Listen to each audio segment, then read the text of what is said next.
going on, Jeromes? We're back, Daily Jeromes live stream, starting 5 minutes early because got stuff to do today. Got stuff. Thanks for coming along and hanging out. So remember, programming note, we're only streaming today, Monday and Tuesday this week. Thanksgiving and whatnot. Got some other stuff to do. Hopefully you guys have a great, awesome turkey day. Stay safe. Enjoy yourself. Watch some bad football. And also, we'll see if Ravens Steelers gets canceled or not, because I saw the Ravens had some new positive COVID tests, so it's whatever. All right, so we got a bunch of Q's, we got some A's, and we'll do that. Robot Squirrel. Chiefs went 10-6 the year before the draft of Pat Mahomes. Mahomes learned from Alex Smith. Vikings are in position to create that. New quarterback, picked in the second, third round. Then the Chiefs go 12-4 the season. They drafted Mahomes. Either way, it's inconsequential. But I agree. I think that even though I don't necessarily agree with it, I think what the management is going to do is hang on to Kirk Cousins for 2 more years, have him play out that contract. Maybe there will be a restructure or an additional year tacked onto the end of that deal to make the 2022 cap a little bit more palatable, as I burp. I don't think the Vikings will go quarterback first round. I think they'll be out of the range of the top 4, and I think Trask and Mac Jones are a little bit of a reach where the Vikings will be drafting. So getting a mid-round guy, having him sit for a year, 2 behind Kirk Cousins, it's not a 1-for-1 matchup as Mahomes took every year 2, but and Mahomes is Patrick friggin' Mahomes, but yeah. Jake Winchell. When you should do more cooking stuff. I'm really good at reading today. People clearly enjoy the hot dish, and I miss the days when you do barbecue. We'll throw it in the offseason. We'll get to it. Lily Emma. I know this is looking into the future, but with our key defensive players coming back next year, do you think we could maybe go 13-3 win division, maybe go to Super Bowl? 2 more questions. First question, yes. Danielle back. Pierce in there stopping the run. I think they'll probably need to figure out just some sort of defensive interior pass rush consistently. Is that James Lynch? Is that 3-tech TBD? 2 more questions. If you could change 5 things about our game performance on Sunday, what would you change? Well, the Vikings couldn't get home with 4. I would have liked to see Zimmer be more aggressive, and if you go down swinging, you go down swinging. It's whatever. But offensively, I would have liked to target Jefferson more. But of course, that is part and parcel of that. Dallas was keying in on Jefferson as the wide receiver 1. Last question: what changes do you think we will make this offseason with our team and coaching staff? I think Barr will be gone. I think Reef will be back. I think Rudy could be restructured. I don't really see a lot of big shakeups given the Vikings cap situation as well as uncertainty heading into 2022. Coaching staff, I could see Mario Maloof being fired. I could see the Vikings going a different direction at special teams coordinator. Other than that, they went through quite a few changes last year with Edwards gone, with Gray gone. Yeah, I think they'll stand pat the rest of the way. Hope you have an amazing Tuesday, wonderful stress-free Thanksgiving. Skull from New Jersey. Hey, thank you. Happy Thanksgiving to yourself as well. Noodle 130. Do you see us making a good run next year? I do, because the young players will want to win and also the best return. Hopefully won't make same mistakes next year. Yeah, I think that this year will be a great foundational season for the Vikings. Just learning how to win, learning how to play together, getting some institutional knowledge together. Yeah, I could easily see the Vikings going to run next year. Patrick Harms. It was brought up in the live chat yesterday, but by, I believe, Pulford. Harvin said he was interested in making a comeback. Congratulations to him. We should all agree that we love him back in purple. No. Would have been a fun story, but no. Hutter Butter. Chris Boyd. If he would have caught the interception, would we have won? If he would have caught that, yes. It's a lot like Holton Hill dropping that one against Tennessee. It's just like, meh. King Kirk. Can you do film on all the holds that weren't called against Thielen? That would be boring and it would just get me angry. Folds right in the wall. Can you do a compilation of bad calls? No. It would be funny though. Jeff Mom, what do you think about that helmet-to-helmet call on Harrison Smith? I think it was absolute crap. And we went over that on Sunday. The rule says you can't hit in the head or neck. Okay, fine. So when a guy is hitting the receiver in the chest with his shoulder, which is exactly what the rule says to do, why just throw it? You just throwing the flag because, he hit too hard. It's frustrating. MD, now that I think about it, I'm really excited for next season. All of the rookies on our defense will be more experienced, and we'll be getting Pierce and Daniil back. Absolutely. Daniel Tuma. I'm so torn on whether or not we should draft a first-round quarterback. What are your thoughts? If you can get one of the big four, so Lawrence and Fields obviously going to be out. TBD what happens with Zach Wilson and Trey Lance. If you can get one of those four, sure. Otherwise, I'm not sold on Mac Jones. I'm not. I think that Jones has a lot of Jimmy Garoppolo to his game. I don't think that Jimmy G would be worth a first-round pick. And Trask, I like Trask's talent. I like the story. I like that he is a guy that always put in the work and never gave up. I do not trust his feet. I do not trust him being a statue in the pocket. So, it would work with a team behind a great offensive line. It's not going to work great with the Vikings, even though the offensive line is getting better. Evan Casconaway. Rank who will have a better career: Dantzler, Gladney, Hughes, Boyd, Chris Jones. I'll go Gladney, Dantzler, Boyd, Hughes, Chris Jones. Shaq Edwards. If we don't draft a quarterback this year, you should check out Spencer Rattler from Oklahoma. He looking legit every game, and his arm is elite. Also have a great video. I feel like a great video would be comparing the two hits between Smith and the Cowboy safety. That'd be a good idea because we can't be mad at the Vikings when they play good football and the refs screwed us. Well, got to play better than the refs ref, and unfortunately, it's weird how it always only cuts one direction, but it's rough. Rattler. So Rattler got benched earlier in the season, but I think that was just young guy, first-time starter mistakes. But Rattler is certainly interesting. You do worry about size, but of course that's that's sort of been tossed aside by Baker and as well as Kyler coming out of that scheme. But yeah, Rattler's super interesting. Patrick Harms. What's on your Thanksgiving menu? I'm an essential worker. Can't even get Thursday off. I'm hoping people bring me some plates. Hey. Thank you for being an essential worker. So for us, traditional. So the wife doesn't like smoked turkey, so we always just do an oven roasted turkey. And let's see, green bean hot dish. I refuse to call it casserole. We'll do mac and cheese because Kayla likes mac and cheese. Plus, also as a northerner, Southerners get it damn right on mac and cheese. Like it needs to be included. It's a crowd pleaser. It adds to the decadence. Like I don't know what. It's such an odd thing where people obviously like mac and cheese, but they're like, mac and cheese is not a Thanksgiving dish. Why the hell not? Why the hell not add? It's not like you're saying, hey, add lemon meringue pie. Is that really Thanksgiving adjacent? Is that really a Thanksgiving dish of the Pilgrims and the Native Americans have lemon meringue pie? No, but you have it because it's awesome. It's the same thing with mac and cheese. Do sweet potatoes. Yeah, sweet potatoes where it's like with the pecans and the brown sugar and the butter. It's like, woo, woo, woo, woo. Come on. Let's see here. Pumpkin pie. You got to do mashed potatoes and gravy. So I'm not like a gravy snob, but I do appreciate when gravy is done well. So roux, butter, drippings, and yeah, it's just really easy. I think that's it. Oh, so since I was raised like German Norwegian, so we do pickled herring, we do pickled beets, we do lefse. Lefse's phenomenal, by the way, which is really good. Pulford skull. Have you ever been out deer hunting and take a big old boo and your body says no? That was me this morning while watching an 8-point buck. I'm in Tennessee, so our season just started. Next time I see him, I have a different conversation. I did walk it off before dang near jumping out of the stand.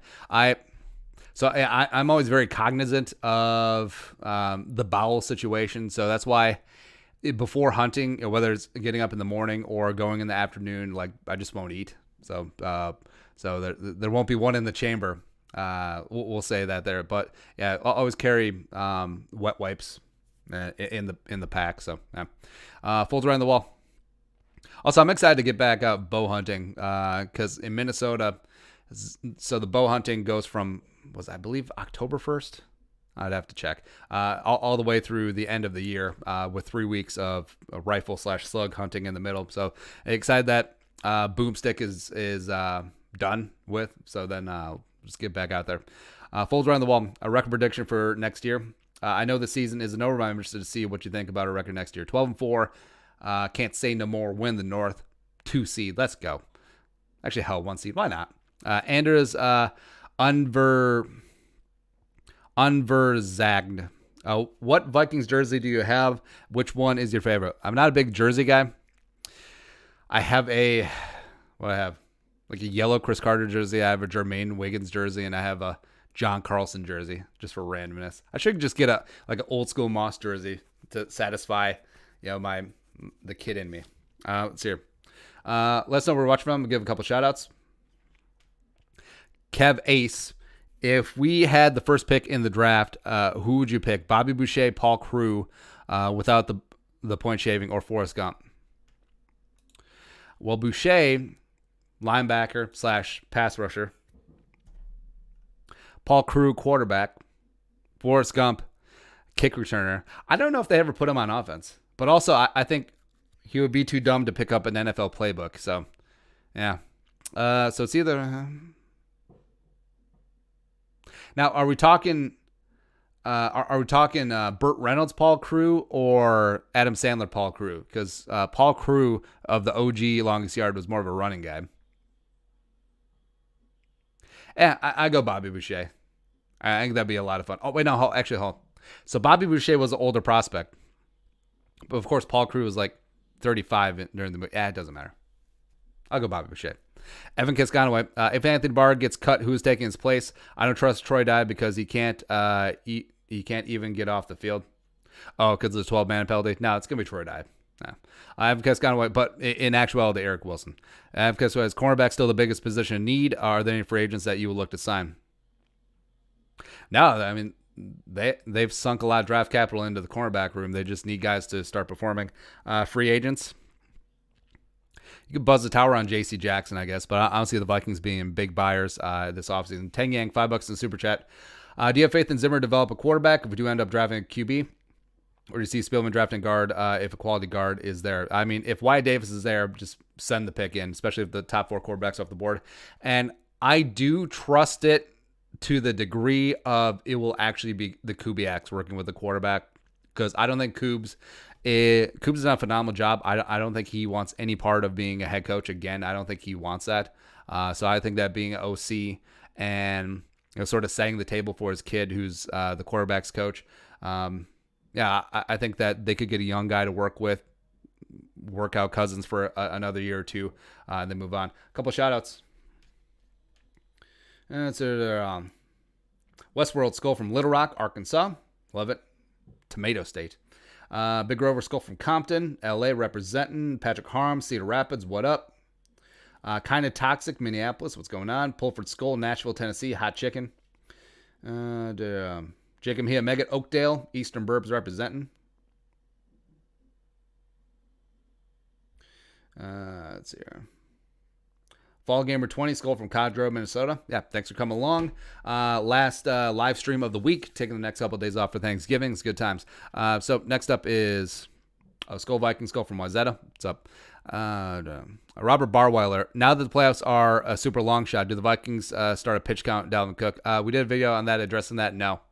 I think that now maybe you scale back his work a little bit. Maybe you don't give him 30 carries a game, but the whole, just wrap him up in bubble wrap and get him ready for 2021. Now, that'd be a disservice to Dalvin. And as he has a chance to have an all-pro season, chance to lead the league in rushing, we're talking about legacy type stuff here. So as long as Dalvin's healthy, play him. Evan Casconaway, why is Samia still on the team? Because he's on a rookie deal that doesn't cost a lot, and it's really about it. Dova Kitten. Well, it's like how people are pissed off at like Mike Hughes. Like, he's going to be here. Hughes will be here next year because he's in the final year of his rookie deal.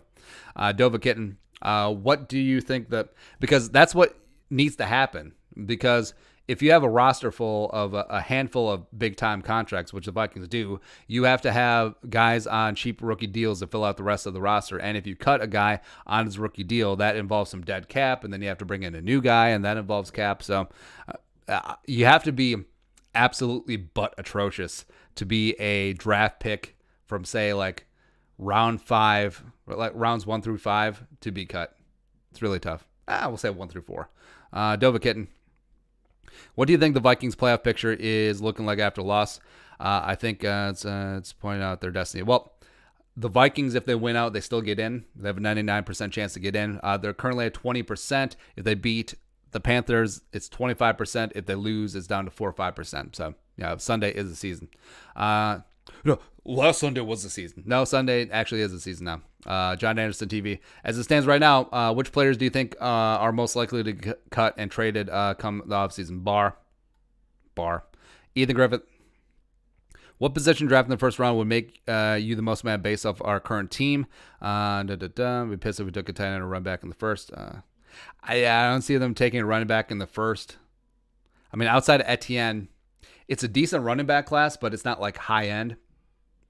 Cornerback would be interesting. I mean, if Caleb Farley was on the board, or Surtain or J.C. Horn, maybe. Maybe. Like, if the team is fully saying that Mike Hughes is not a starter, maybe they bring him back as a punt returner. Holton Hill, done with.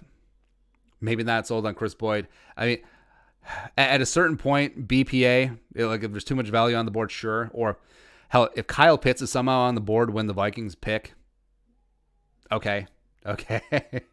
I get it. I'm in. Pulford Skull. Our secondary's got to fix their communication issues. Any word on Mike Hughes' return? I haven't heard anything on Hughes. Communication is key. We just did a video breaking down some miscommunications. Harrison Smith right in the thick of all of them, but also he's the defensive play caller for the secondary, so that does make sense. Glenn Dancer Boyd need to be every down starters. I agree. This week, they need to work on communication and 2-minute drill all week. Yeah. So young guys, especially in college, when you get down the red zone, like you have a guy, right? If you just follow him wherever. But what the Vikings do and what a lot of NFL teams do is they'll assign a number of guys per side, and then instead of taking, hey, that's your specific guy, you follow him no matter what. It's like you have the outside guy, you have the second guy in, you have the third guy in, and if numbers change, then someone's got to switch sides. So that's what messed up the exchange with CD Lamb going in motion, and then Schultz just got lost in the mix. Tang Yang, $5 super chat. Why didn't the Vikings leave Cook on 3rd and 4th downs to help block? Also, did Vikings even have Irv or Rudolph out on the final 2-minute drive up the middle? I don't recall. I think they were in 11 personnel, so I think Rudy was out there. Or maybe Irv was out there. I don't really know. But I don't know. Leaving Cook out there. Dalvin is a good pass protector, as well as he's a very damn solid receiver out of the backfield, but maybe they are trying to limit some of the contact on him, since you are, every time as a running back in pass protection, you are taking on 260 to 300 pound defensive lineman or linebacker. Next up is Skull Vikings. If we tank and go 4-12, what position in the draft will it be? Highly variant, TBD. Let's see.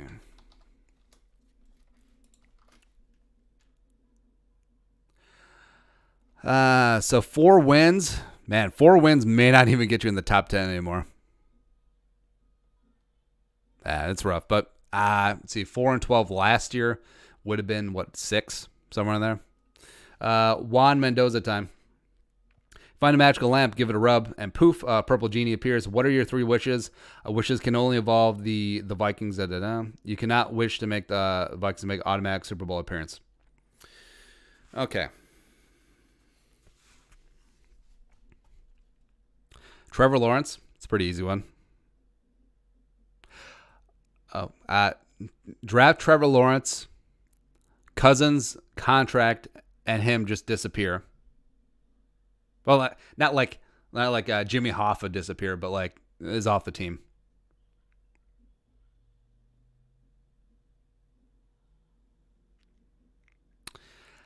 And everyone stays healthy.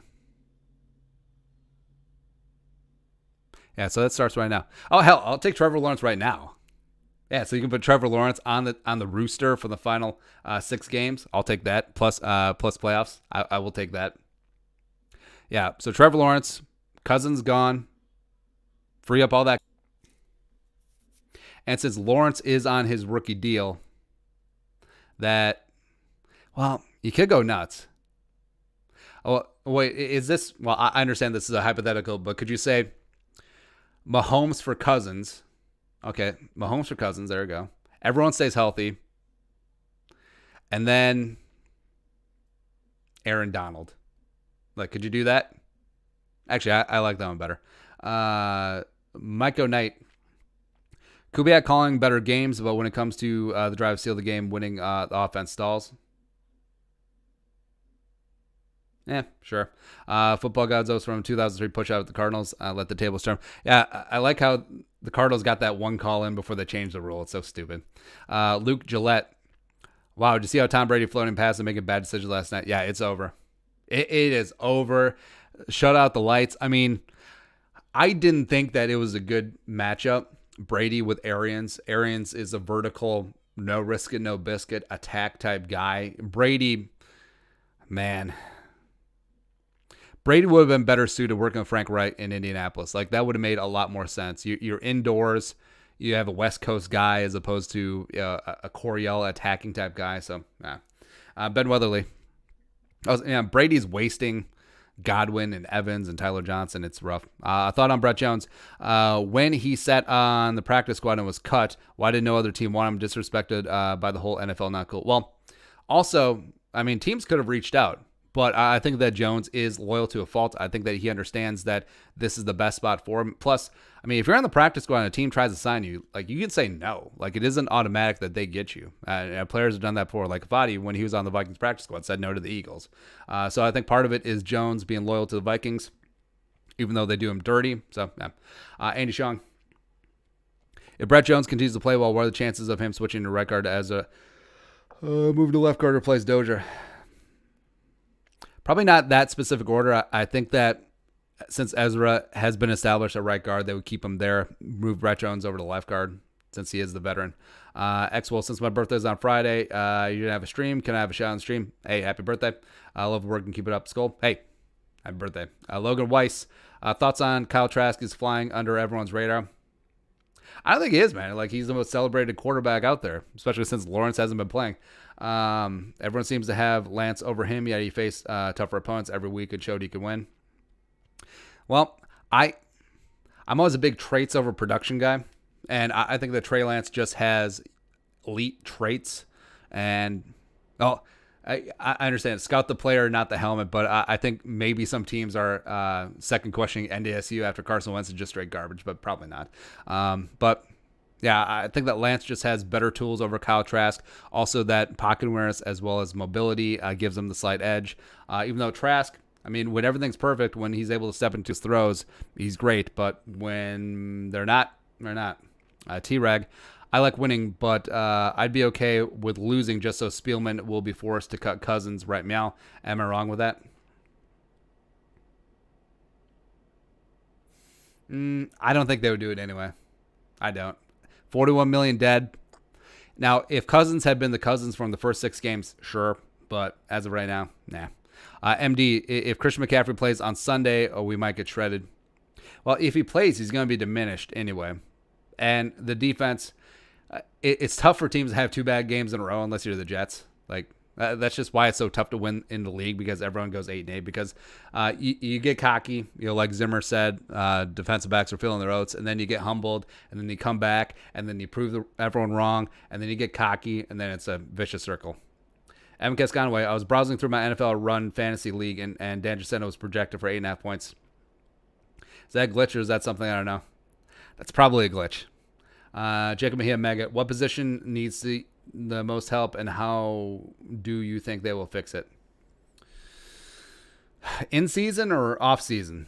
In season, I don't think there's anything you can necessarily do at this point. Off season, biggest position of need, probably defensive interior. I know that Stefan has been fun. I know that Julio Johnson had a sack, but I mean, that they need to overhaul inside. They need to play James Lynch. Pierce coming back will be great. And just getting someone, I don't even care if he's bad against the run, just someone who can come in on passing down, just blow up the 3-tech spot and just get after it. Westworld, a line of Reef, Cleveland, Bradbury, Davis, O'Neal has the potential to be top 5. That is sexy. It's pretty sexy. Then eventually, after Reef retires or moves on, Cleveland out at left tackle. Woo! Shiver Timbers. Do you think a quarterback like De'Aaron King could be a legitimate NFL caliber quarterback if a team will treat him like Taysom Hill type player? I don't even think you need to treat him like a Taysom Hill type player, because De'Aaron King does have legit NFL accuracy. Plus, He's shown it a couple times where, like, this is not a talented Miami team. This is not a top 10 team, even though they're up there in the rankings. But there's been a couple times where he will just drag Miami back. The NC State game was a good example. So I think even though Derek King, he's got super athleticism, he's got a great arm. He's been throwing with anticipation a lot more now than he had been in Houston. And he's super interesting. Like, I really like him. I do prefer Desmond Ridder first, but there's just something about King. He gets after it. Plus, remember, Desmond King was the guy who kept Kyle Trask on the bench in high school. I mean, they're high school teammates. Kyle Trask never started a game from high school till like his third year at Florida, which is also pretty amazing. Justin Banks, thoughts on a Barr pay cut and trying to keep him as an edge next year? No. Nah. Shiver Timbers. What do you think of Chris Ottman-Bell, the wide receiver from the Minnesota Gophers, who gets overshadowed by Bateman? So I think it'd be easy for him to pick up in the later rounds of the draft. I mean, this entire Gophers offense, basically throw it out because it's been a running team. It's been Mo Ibrahim. Respect. Ibrahim's going to play on Sunday somewhere. But Ottman-Bell is intriguing, but also, man, Tanner Morgan has been garbage. He's been straight booty for a couple of the games this year. So it's been rough too. It may hurt Bateman's draft stock. Probably not, given his season last year, but it's tough, man. It's tough. Mark Jr., let's say Minnesota wins every game the rest of the way except Tampa Bay. Do we make the playoffs? I think this is a real possibility. Let's take a look. All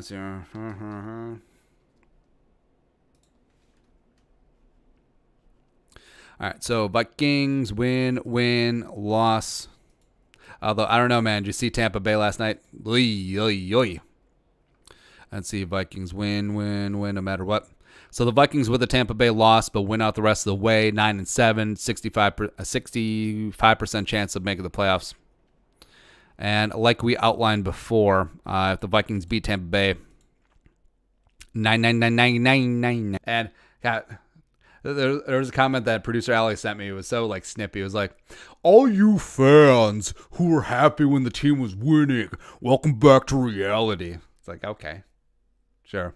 It's just such a weird narcissistic little man syndrome thing where you're rooting for your team to lose because you think that you're smarter than the draft. You think that you have the secret, like you have the answer to solving the most subjective riddle inside of an enigma that is the NFL draft. No one's ever going to solve it.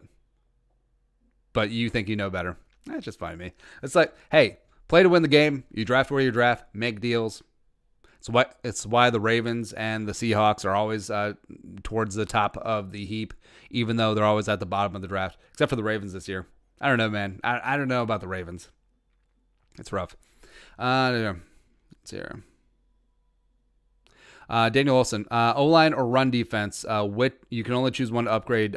Which you choose and why? Well, Daniil and Pierce will be back, so that'll be an instant upgrade anyway, so I'll still go O-line. I think they're just one piece away up front. MD. Also, I'm kind of scared of Brian Burns. He's doing really well. And Brian Burns is a dude. I really liked him coming out of Florida State. He got knocked because he was a tweener. He was like coming in, he was like a 220-pound edge rusher, which is insane.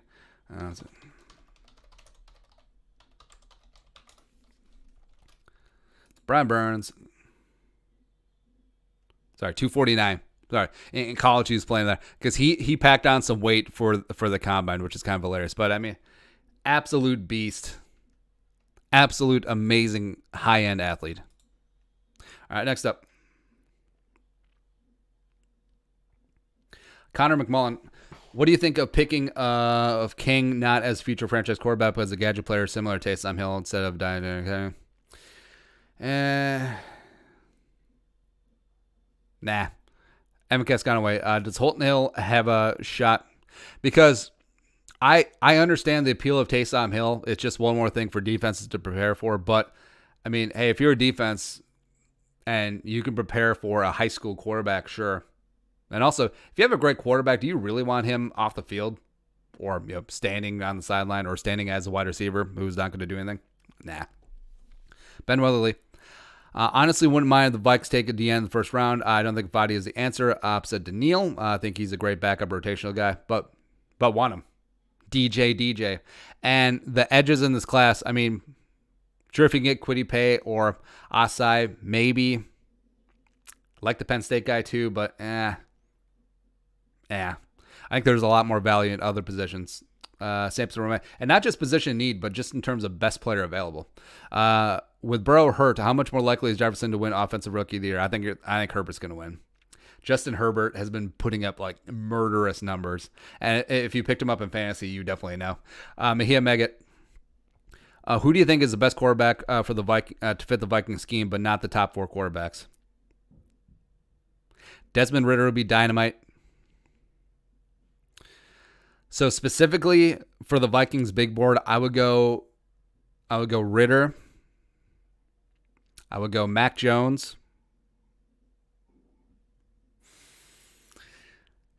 I may even go Mac Jones. I'll go De'Ara King. I may even go Kellen Mond over Trask, even though this is another one of those, even though we were wrong on Justin Jefferson thing, in terms of overall big board versus Viking specific big board. Like I would like Mac Jones.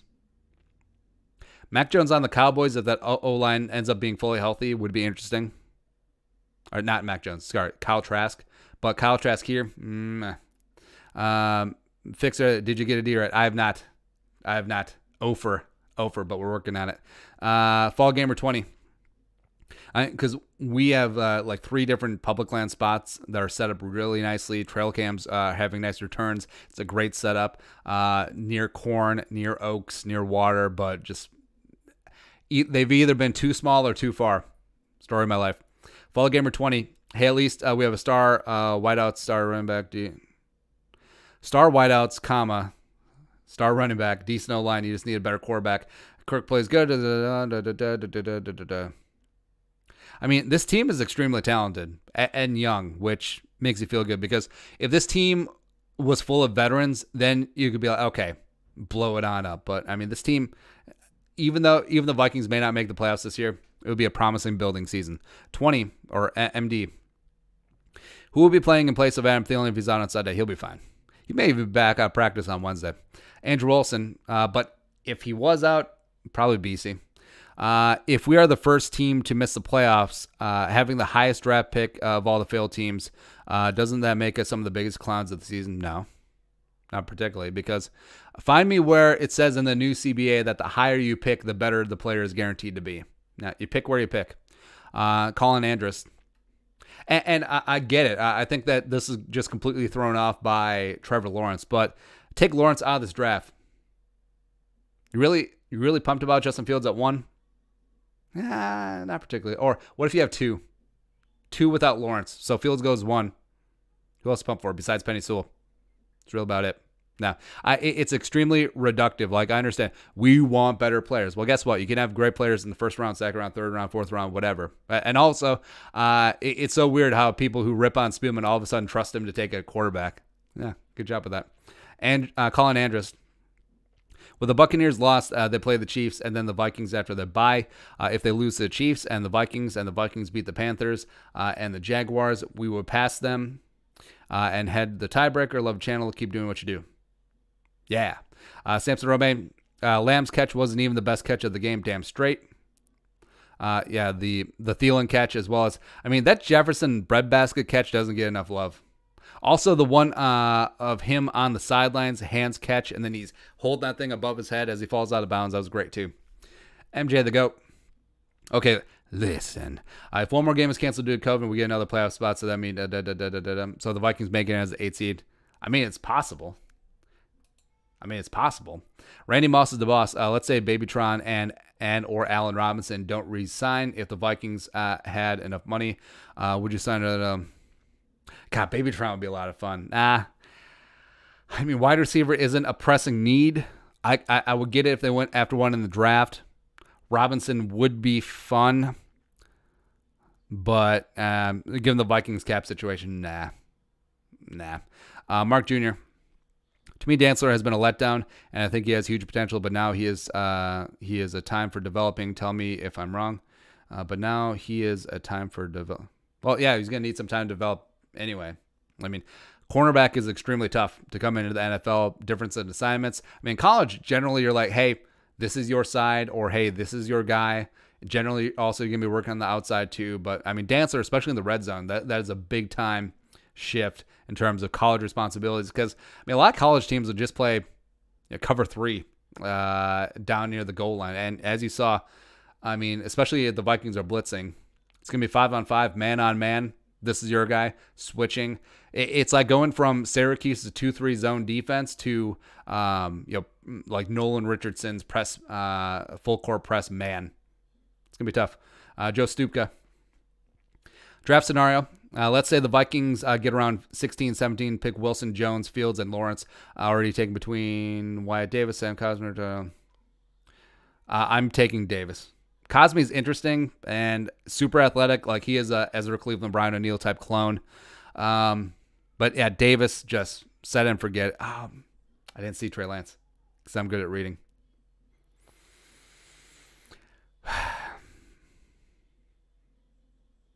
So if Lance and Trask are on board, so I'm not even considering Trask. I'm just thinking about the ramifications of the rest of the board.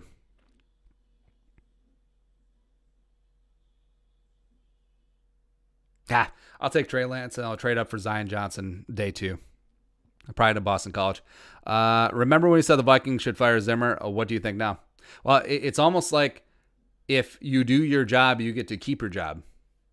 Yeah, we get some like punk ass comments like this, like, "Oh, well, you said this," and well, yeah, at the time the Vikings were 1-5, and also it was actually more of a conversation to be had. It's like, hey, maybe they should, maybe they shouldn't. Here's why they probably won't because of the extension. Blah blah blah. Be what all. But I mean, people should understand by now. Like this is not a channel where we just say, fire everyone, just as like a lazy boilerplate take. Be what all. What's the scenario for the Vikings to make the playoffs with losses to Bucks and Saints? I don't think there is one. Yeah, I think if the Vikings fall to 8-8, that's it. Actually, page isn't even loading. Yeah, the Vikings lose 2 more, I think it's done. Last one. Do you think this is the biggest opportunity year for us to win Super Bowl? Every team shell themselves. No, I think that I think the Vikings were behind the 8 ball because of all the young players coming in with no OTAs and no preseason. It's a lot like the strike seasons of 82 and 87. Like Washington won the second one because they were prepared. Like they were ready to bring in replacement players. So respect to Joe Gibbs and company there. But actually, did Washington win both strike seasons? Let's look that up. Okay, 1982.